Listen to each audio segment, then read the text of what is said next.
Welcome to ma'am की class, जहाँ होती है टीचिंग इजी और इंटरेस्टिंग। अभी तक मेरे चैनल को सब्सक्राइब नहीं किया तो सब्सक्राइब कर लें। Let's learn in very easy way. चलो पढ़ें। आज की वीडियो में कक्षा 11 के अर्थशास्त्र का पहला चैप्टर स्वतंत्रता की पूर्व संध्या पर भारतीय अर्थव्यवस्था, ये चैप्टर हम देखेंगे। भाई, स्वतंत्रता की पूर्व संध्या क्या है? आप जानते हैं कि स्वतंत्रता हमें कब मिली? 1947 को।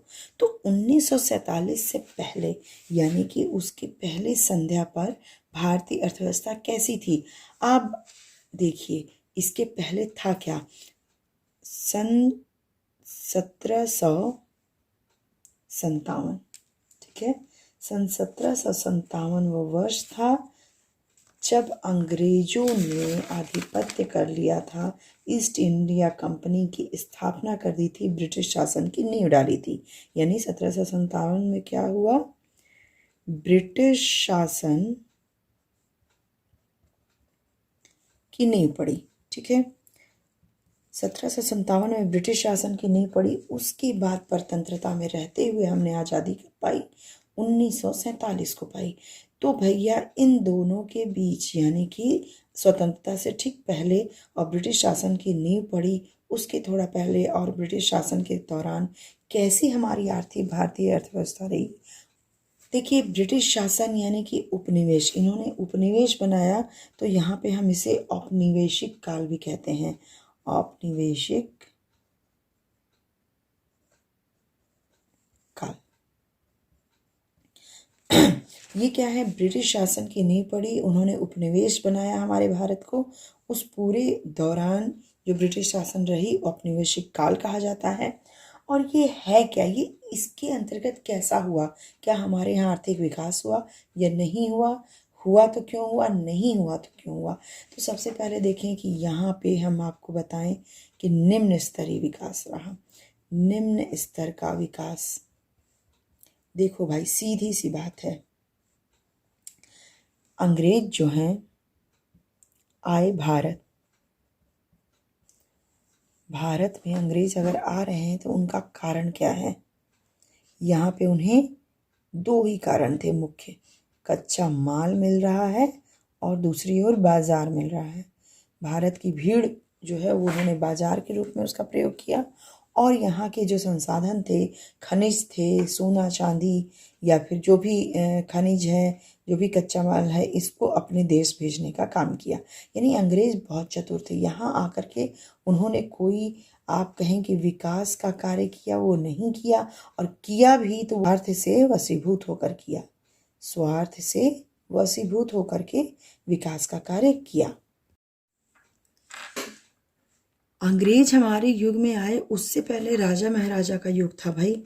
और उस समय क्या था? स्वतंत्र अर्थव्यवस्था थी हमारी। आय का मुख्य स्रोत कृषि था। विनिर्माण में सूती और रेशमी वस्त्र होते थे, धातु होते थे, सोना चांदी मणि रत्न, इन सब से रिलेटेड क्या होती थी? शिल्प कलाएं होती थी। हमारा जो देश था शिल्प कलाओं के लिए काफ़ी प्रसिद्ध था। यहाँ पे एक से एक कारीगर थे, एक से एक चित्र बनाते थे और एक से एक नमूने बनाते थे, शिल्प कलाएं बनाते थे, है ना। तो ये सारी चीज़ें जब अंग्रेजों ने देखी, अब उनका दिमाग यहाँ पर, अंग्रेजों को कौन सी टोपी पहनाई जाए भाई, है ना?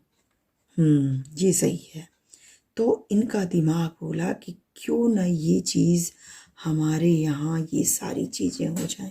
अब हमारे यहाँ तो नहीं हो सकती, तो क्यों ना भारत को ही कैप्चर किया जाए, भारत को ही अपने वश में किया जाए, इसको हथकड़ी पहनाई जाए। तो भैया, उन्होंने भारत को कैप्चर करने की ठानी, और इसका सबसे बड़ा क्या था साधन? उपनिवेश। उन्होंने सबसे पहले उपनिवेश बनाए। अब ये उपनिवेश क्या है, इसको जरा समझ लीजिए। उपनिवेश का मतलब होता है कि अपने देश से बाहर किसी अन्य देश में अपने जो व्यापार के हब बनाना, यानी व्यापार के केंद्र बनाना। तो भारत में उन्होंने कई जगह अपने व्यापार के, खरीद फरोख्त के केंद्र बनाए। अब धीरे धीरे इन उपनिवेशों को इतना बढ़ा दिया भारत में, पूरे भारत में को इन्होंने कैप्चर कर लिया, पूरे भारत को भर दिया। अब ये इस उपनिवेशों से करते क्या थे? मुख्य तो ये आए थे अपना व्यापार करने भारत से। जैसे भारत का व्यापार किसी और से भी होता था, चाइना से होता था और अफ़गानिस्तान से होता था, दूसरे देशों में। जैसे कि यहाँ के जो रेशमी वस्त्र था ढाका का, मुख्य ढाका का बहुत ही अच्छा रेशमी वस्त्र और मलमल जिसे कहते हैं वो ढाका का बहुत प्रसिद्ध था। उसको अफ़गानिस्तान में अबे हयात कहते हैं। क्या कहते हैं? अबे हयात कहते थे। ठीक है, अफ़गानिस्तान और अरबी देशों में। तो मेरे कहने का मतलब है इस तरह की बहुत सारी चीज़ें थी जो कि भारत के, जैसे कि मणि रत्न, शिल्पकलाएँ और सूती वस्त्र, रेशमी, इन सब का होता था दूसरे से व्यापार। तो भैया अंग्रेज को भी हमने सोचा ये व्यापार करने आए हैं, चलो इनको अपना उपनिवेश बनाने दो, यहाँ उनको व्यापार का हब जो है वो बनाने दो, केंद्र बनाने दो। उसके बाद इन्होंने पूरा का पूरा भारत जकड़ लिया और उसको क्या कर दिया? परतंत्र कर दिया। अब ये यहाँ के जो राजा महाराजा हैं उनका भी वश नहीं चलता था, क्योंकि ये आर्थिक रूप से बहुत संपन्न हो गए थे। किसी भारत के ही संसाधन को लूट के, ऐसा नहीं कि अपने यहाँ से ले आए थे, लूट के। तो राजा महाराजा के युग में तो ठीक था, लेकिन जब अंग्रेज आए तो क्या हो गया? इनको क्या चाहिए था? दो चीज, इनका कच्चा माल जो कि भारत से इनको प्रचुर मात्रा में मिलता था, और दूसरा कि इनको मार्केट चाहिए था, बाजार चाहिए था, जो कि भारत के लोगों द्वारा मिलता था।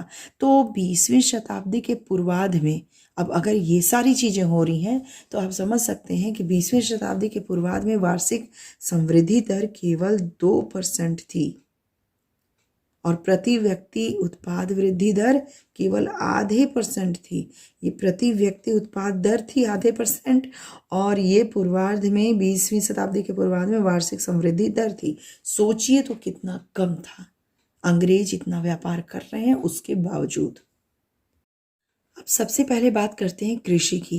भाई अंग्रेजों ने उथल पुथल तो सारे देश में मचा दी। अब उसके क्षेत्रों को बांट के हम देखें कि हर क्षेत्र में क्या प्रभाव पड़ा, क्या कुप्रभाव पड़ा। तो कृषि की जो कृषि पर थी 85% जनसंख्या जो है वो कृषि पर डिपेंड थी, कृषि ही कर रही थी।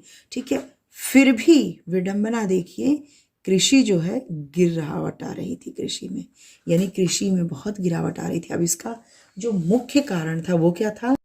इसका मुख्य कारण वही जिससे कृषि डिपेंड होती है, प्रौद्योगिकी का बहुत निम्न स्तर था। यहाँ पर उन्होंने कोई इनोवेशन नहीं किया क्योंकि उनको विकास नहीं चाहिए था। भारत में जो चीज़ें उपलब्ध थी वो बहुत थी उनके लिए और उसका बस वो दोहन करना जानते थे। तो प्रौद्योगिकी का निम्न स्तर, सिंचाई की कमी, उर्वरक की कमी यानी खाद की कमी, तो ये सारी चीज़ें कृषि में गिरावट ला रही थी। और एक बहुत बड़ा कारण था औपनिवेशिक शासन द्वारा भूव्यवस्था प्रणाली। भूव्यवस्था प्रणाली में जैसे जमींदारी, रैयतवाड़ी, काश्तकारी, इन सब ने मिलके तो बिल्कुल किसानों की दुर्दशा कर डाली है ना। देखिए भाई, एक जमींदार होता था, किसान बेचारा किसानी कर रहा है, ठीक है, खेती उगा रहा है।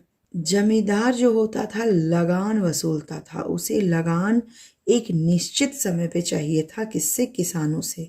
जमींदार को लगान चाहिए था निश्चित समय पे किसानों से, और ये निश्चित समय किसने किया? ये शासन ने किया था। और कौन सा शासन था? अंग्रेजी शासन। अंग्रेजी शासन ने कहा कि आप मुझे लगान एक निश्चित समय पर देंगे, उसके बदले आपको वेतन मिलेगा, नहीं तो आपसे जमींदारी छीन ली जाएगी। तो अंग्रेजी शासन यानी ऊपरी शासन के दबाव में ये लगान वसूलते थे। किससे? किसानों से वसूलते थे। और यहाँ किसानों से बहुत ज़्यादा लगान, कभी सूखा पड़ गया, बाढ़ आ गया, फसल नहीं हुई, फिर भी लगान उन्हें देना ही देना पड़ता था। और इससे क्या होता था? लगान देने के चक्कर में ये लोग अपनी जो फसल होती थी वो खाते तो नहीं थे, बेच के लगान ही देते थे। इसका लगान जमींदार के थ्रू अंग्रेजी शासन को जाता था, लेकिन ये खुद क्या करते थे? ऋण लेते थे अपने आजीविका के लिए, अपने जीवन पालन के लिए ऋण लेते थे। और जमींदार के यहाँ क्या करते थे? गिरवी रख देते थे अपने जमीन को, क्योंकि भाई किसान के पास तो ये जमीन ही इसकी संपत्ति है, ज़मीन के अलावा और कोई संपत्ति तो है नहीं। तो भाई किसान इस ज़मीन को जमींदार के पास गिरवी रख देते थे और वो फिर गिरवी ही रह जाती थी। तो जमींदार ऊपरी शासन के दबाव के कारण किसानों पर जुल्म करते थे और किसान इस चक्कर में अपने ज़मीनों को गिरवी रख देते थे और ऋणी होते जाते थे, यानी इनके ऊपर कर्ज बढ़ता जाता था। तो इनकी जो थी, किसानों की जी थी, यहाँ पे दुर्दशा हो जाती थी। अब भाई कृषि में सारी कृषि की उत्पादकता या दुर्दशा ऐसी नहीं थी। अब दूसरा क्षेत्र जो था इसका कौन सा, जैसे नकदी फसल जो है उसमें वृद्धि थी। इसकी जो कृषि थी वो अच्छी वृद्धि कर रही थी, लेकिन क्यों कर रही थी आप खुद समझ सकते हैं। नकदी फसल जैसे कपास हुआ, गन्ना हुआ या फिर रेशम हुआ, तो इन सब फसलों का, ये जो फसल थे नकदी फसल, इनका पूरा लाभ इंग्लैंड को जाता था। इंग्लैंड के कारखानों को इसका पूरा लाभ जाता था। भाई यहाँ पे नकदी फसल होंगे तभी तो इंग्लैंड के कारखानों को कच्चा माल मिलेगा। तो नकदी फसल की जो कृषि थी वो तो उत्पादकता इसकी अधिक थी, लेकिन इसका लाभ भारत को नहीं मिला, भारत के किसानों को नहीं मिलता था, ये पूरा का पूरा इंग्लैंड के कारखानों को मिलता था। कर ली जाए औद्योगिक क्षेत्र कैसा था, तो औद्योगिक क्षेत्र में सूती वस्त्र उद्योग एक मुख्य उद्योग था और ये पश्चिमी क्षेत्रों में था। भारतीय और इसकी स्थापना या इसको करते थे भारतीय उद्यमी। और पटसन उद्योग भी था जो कि बंगाल में मुख्य रूप से था और ये विदेशी हाथों के द्वारा स्थापित था, विदेशी हाथ था इसमें।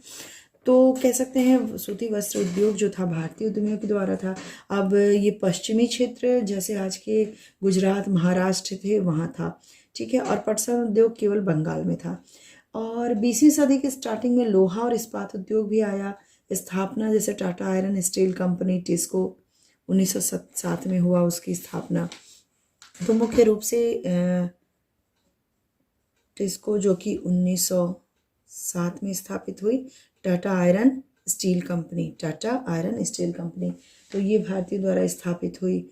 और सेकेंड वर्ल्ड वॉर के बाद चीनी सीमेंट, कागज़ के कारखाने भी लगाए गए।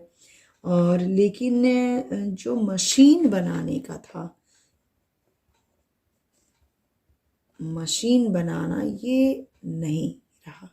मशीन को आप कह सकते हैं पूंजीगत वस्तु।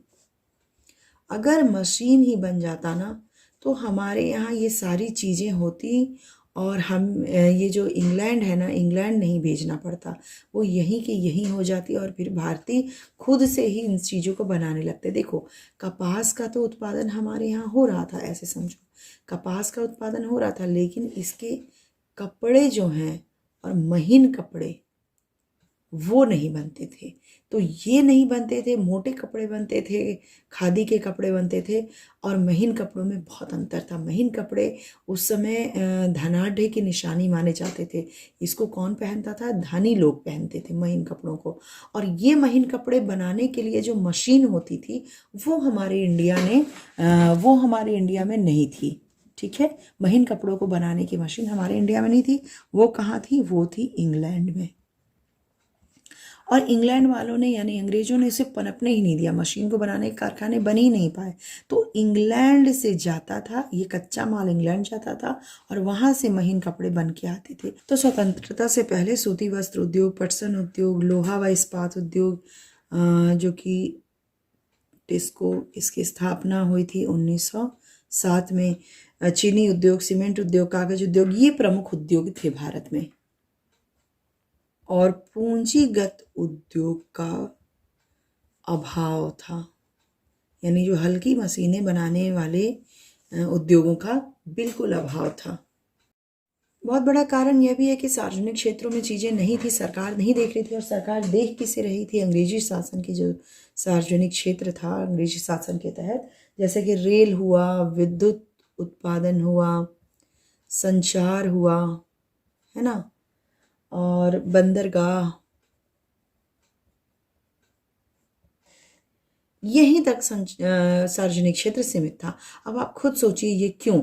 रेल क्या होता था? रेल से ये अपना जो यहाँ से वहाँ माल पहुँचाना, विद्युत बिजली की ज़रूरत पड़ती थी भाई, उत्पादन के लिए, और संचार जो है वो उसके लिए विद्युत की ज़रूरत पड़ती थी। संचार से भाई यहाँ का शासन, वहाँ से इंग्लैंड से शासन करते थे तो संचार की बहुत ज़्यादा ज़रूरत थी।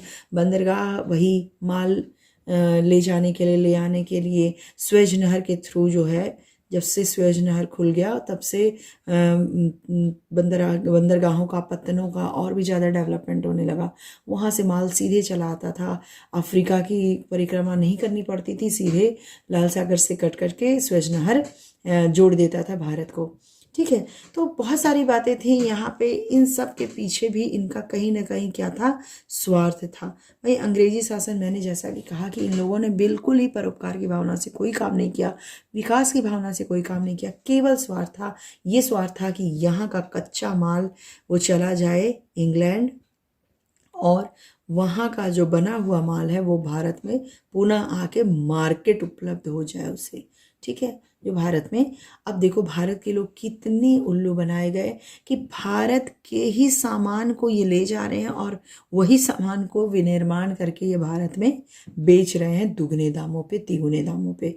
और भारतवासी अपने ही कच्चे माल को यूज़ करके उसका कुछ बना नहीं पा रहे हैं। क्यों? क्योंकि इनको पनपने ही नहीं दिया गया, इनको दबा दिया गया। और यहाँ पे जो मशीनों का था, पूंजीगत जो निवेश था, वो बिल्कुल न के बराबर रहा। अब बात करते हैं जनांकिकी परिस्थिति यानी जनगणना, यानी लोगों की संख्या कैसी थी, मृत्यु दर, साक्षरता दर, महिला साक्षरता दर, सकल मृत्यु दर, शिशु मृत्यु दर, ये सब कैसा था, जीवन प्रत्याशा। तो ये सब का क्या था, जो कि आज हम लोग देखते हैं जीवन प्रत्याशा हमारी 68 है, उस समय कितनी थी। आज शिशु मृत्यु दर हमारी 40 अगर है 1000 पे, तो उस समय कितनी थी, क्या वो अच्छी थी या नहीं थी। तो भाई देखिए, उस समय जब इतने दबाव में, इतने परतंत्रता में और इतने विकास के नीचे स्तर पे चल रहा था भारत, तो फिर ये चीज़ें भी अच्छी नहीं होंगी। सबसे पहले तो ये समझिए कि जननांगी संक्रमण का प्रथम सोपान जो था 1921 से पहले तक था, और द्वितीय सोपान 1921 के बाद कहते हैं, क्योंकि 1921 से पहले जो चीज़ें थीं वो एकदम से बदल गई 1921 के बाद। ठीक है, तो यहाँ पर साक्षर 1881 में प्रथम जनगणना हुई, और उस समय पे अगर देखा जाए कि किस तरह से साक्षरता दर थी, तो उस समय 16% से भी कम थी। महिला साक्षरता तो बिल्कुल नगण्य थी। अब नगण्य का क्यों कह रही हूँ, क्योंकि ये 7% थी लगभग। और सकल मृत्यु दर बहुत ही ऊंची थी, यानी मृत्यु दर बहुत ही ऊंची थी। और यहाँ पे अगर शिशु मृत्यु की बात की जाए, शिशु मृत्यु दर तो 218 थी 1000 पे, जो आज की 1000 पे 40 है, उससे कम है। और उस समय सोचिए 1000 पैदाइश पे 218 बच्चे मरा करते थे। और इसी तरह जीवन प्रत्याशा कि व्यक्ति कब तक जिएगा, इसकी प्रत्याशा कितनी थी, 44 वर्ष, मात्र 44 वर्ष। इस सिनेरियो के पीछे है क्या, तो इस सिनेरियो के पीछे है स्वास्थ्य की जो सुविधा थी वो बिल्कुल निम्न स्तर की थी। ठीक है, लोग सेवा में कम जाते थे, स्वास्थ्य की सुविधाएं कम थी, लोग गरीब थे, किसान मर रहे थे, बिल्कुल अव्यवस्था थी। तो भैया यहाँ पे जीवन प्रत्याशा और साक्षरता दर, महिला साक्षरता, मृत्यु दर, शिशु मृत्यु दर, इन सब के आंकड़ों को देख के आपको लग रहा होगा कि वास्तव में अंग्रेजों ने हमारे लोगों के लिए कोई काम नहीं किया, उन्होंने काम किया केवल अपने स्वार्थ से वशीभूत होके। व्यवसायिक संरचना की बात की जाए तो 70 से 75% कृषि में, 10% विनिर्माण में और 15 से 20% सेवा क्षेत्र में, यानी कृषि क्षेत्र में ज़्यादा डिपेंडेंसी थी। लेकिन इसका जो कृषि क्षेत्र में जो विकास था वो नहीं था, ज़्यादा लोग यहाँ थे और इसमें विकास नहीं था, इसीलिए ज़्यादा लोगों की दुर्दशा हुई। लेकिन कुछ क्षेत्रों में, जैसे कि मद्रास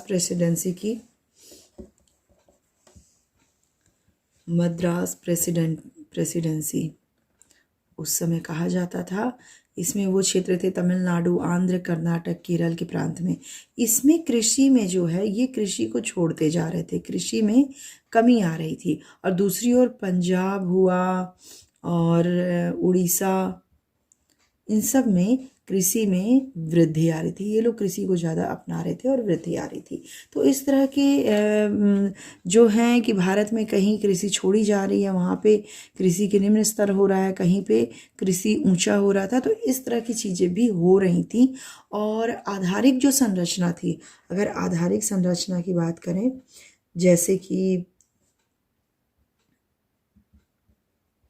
रेल हुआ, पतन हुआ, बंदरगाह हुए, इन सब को इनका विकास हो रहा था। सड़कें भी सुधारी गई और सड़कें सुधारी गई। रेल 1850 में अंग्रेज़ों ने रेल को भी शुरू किया और कृषि के व्यवसायीकरण को बढ़ावा दिया गया।